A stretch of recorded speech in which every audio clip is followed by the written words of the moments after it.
can you do a video on Maarva Andor, pretty please? Anything for Maarva. So Maarva Andor was born in 82 BBY and she hailed from Ferrix. One of her most earliest and vivid memories was her attending a funeral at the age of 6 with her sister. They were holding hands while they walked through Fountain Square. That day marked her first encounter with Ferrix's deeply rooted funeral traditions. The music, the people, and the symbolic funerary stones. As she grew older, Maarva had built a life alongside her husband, Clem. The two of them, alongside their trusted droid, B2EMO, they became seasoned scavengers, traveling across the entire galaxy. They would go to abandoned worlds and recover lost technology and parts. Now pushing into around 23 BBY, while they were salvaging the Mid-Rim region, the trio then responded to a crashed starship on the forested world of Canary. Maarva, Clem, and B2, they explored the crash site. Now they had discovered that the crew had perished, but Maarva was focused on acquiring a console unit, so she insisted on pushing forward despite Clem's reservations. Their argument was cut short when they heard noises deeper in the ship. They had an unexpected encounter with a young Canary boy named Casa. While Clem tried to communicate with the boy, Maarva quickly realized that he doesn't understand their language. B2 then reported an approaching Republic vessel. Clem decided they should leave and just leave the child behind, but Maarva flatly refused. She believed that the authorities would not take mercy on Casa, especially given the state of the crash site. Despite Clem's pleas, Maarva then made the decision to sedate Casa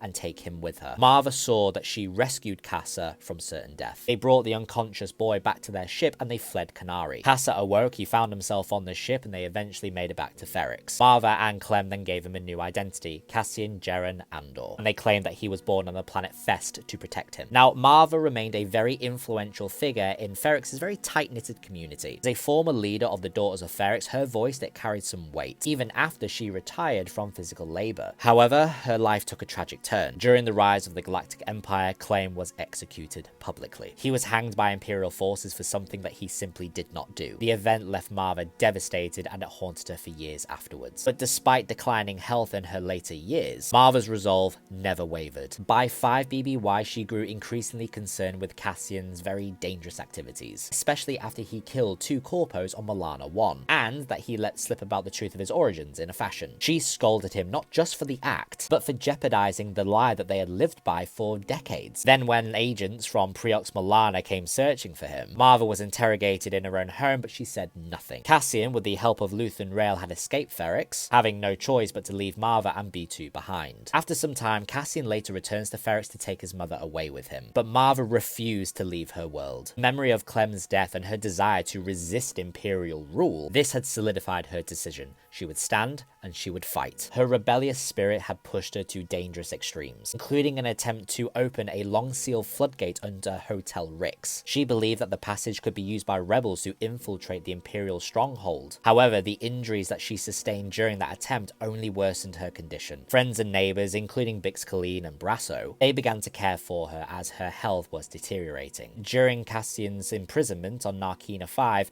Maarva chose to stop taking her medication. She knew that her end was near, and she recorded a final message to be played at her funeral. This would be her final act of defiance. After her death, the Daughters of Ferrix and Brasso ensured that her body was treated with the utmost respect. But it was at her funeral that Maarva's legacy fully came to life. Her pre-recorded speech, which was broadcasted through B2, she urged the people of Ferrix to rise up and fight the Empire. When the Imperials attempted to halt the message and push B2 over, that had sparked a violent revolt. Ferrix citizens had clashed with the Imperial troops, turning the funeral into a battlefield. Brasso even wielded Maarva's funerary stone as a weapon. We know that she would have loved that her funerary stone was used to take down an Imperial. But completely inspired by her sacrifice, Cassian fully joins the Rebel Alliance. Maarva Andor, hope helped.